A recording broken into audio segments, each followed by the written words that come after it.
This is going to be the second part of the word that the Lord gave me at the end of 2023. I found myself stumbling, I found myself getting distracted, but I still never walked away from God. Now what happened was God gave me a momentary scare.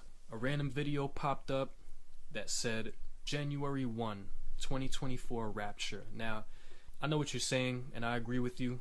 No one knows the final day or the final hour. That's only God's knowledge. Not even the Son knows when will be the final hour. But it was like the Lord establishing a test. It's like he was saying, look, son, if I was to come back in 2024, the first day, would you be ready to see me? And I felt that early feeling of shame, but I also felt the need to compensate. What can I give back to the Lord? And I actually felt it, I felt it within me. I'm like, oh wow, what would happen if a lot of us weren't ready to see him, and it's not that we would be disqualified, but we would be looked at with shame. We would essentially have egg on our face. Like, what have you been doing, my children, this whole time? So I looked at it as an opportunity to turn back from complacency and to really reestablish my momentum with the Lord. And so I said to myself, I'm going to do a strict 3-day fast because I feel like something is going to happen, right?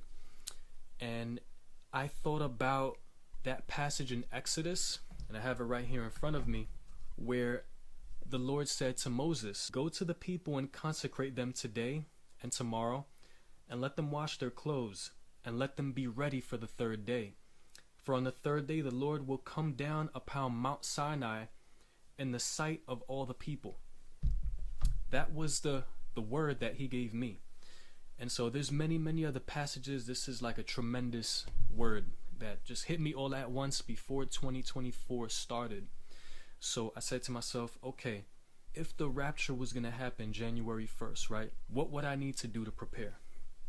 And I was working a long weekend, and for first responders, New Year's and really any kind of major holidays can have the potential to have wild stuff, and you need to be ready for it. So I said to myself, I'm going to abstain from everything. I'm going to abstain from food.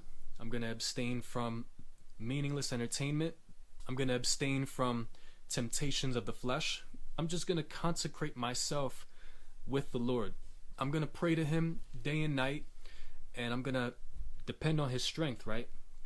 So I said, Lord, I don't feel like I'm ready. I still feel like I have my whole life ahead of me, and I have all of these plans, and there's so many aspirations and ambitions that I did not achieve yet.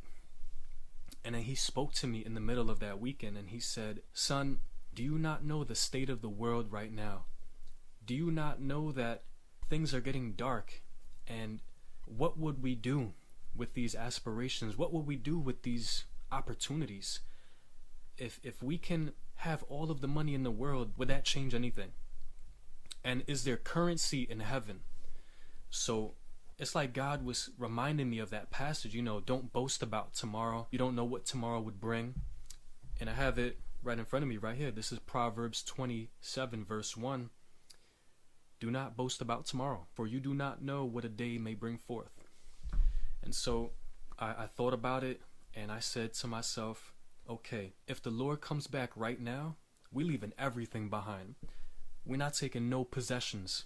Don't cling on to the material, and don't cling on to what you haven't achieved yet, whether it's a business or, a successful following on social media or that prestigious career that you've been anticipating your whole life.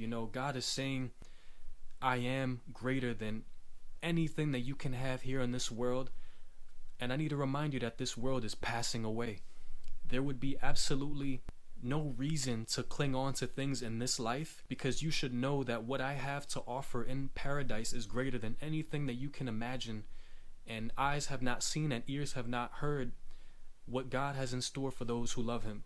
I said, wow, bang, like that just hit me like a freight truck, just straight to the face. And I thought about James chapter 4, that word also came to me, that we are living in a time where people are just eager to launch something. They have these insane dreams and they're just chasing the dopamine.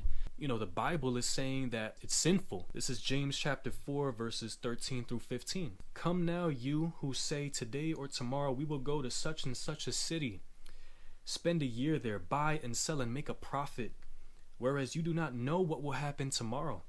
For what is your life? It is even a vapor that appears for a little time and then vanishes away. And that is exactly what is going to happen to a lot of people. People who don't accept Christ, who don't have that discernment, that they're just leaning on their own understanding, and they're coveting the world, and they actually believe that they can make millions, if not billions, and survive the wrath of God. And it's not going to be like that. There's people that actually think that they have time, and then just like that, their life is a vapor, it vanishes. And God is saying, this is a reminder to the believer. Do not get caught up in your earthly aspiration. Do not get caught up in your earthly ambition, because there is a great period that awaits us in which we would not be able to take any of that with us. And God does not care about certifications. God does not care about titles. God does not care about the dollar signs in your bank account. God cares about who is accepting the Son as the final payment of debt for all of our sins, and who is eagerly awaiting, because the Bible tells us to eagerly await the arrival of Christ. The Bible tells us to abstain from eagerly awaiting worldly pursuits, anything that has to do with self-driven desires and focus of just raising themselves, right? Instead of communing with other people and communing with God, right? The Bible talks about putting the neighbor's interests first before our own interests. This is found in Matthew 16, verse 25. He said, whoever desires to save his life will lose it, but whoever loses his life for my sake will find it. If you tend to prioritize your life, your will over God, God is saying, yo, look, you're about to lose your life. How can you be ready for God if you're prioritizing your life and you're prioritizing your possessions or your future aspirations, and you're leaving Christ out of it? It's God that gives you the ability to produce wealth, and yet people think that it's their own ability that's producing the wealth. How arrogant is that, to just leave Christ out of it? God is saying, relax. I'm going to take care of you. You enjoy your life, but you anticipate me, and then I will prepare you for my arrival.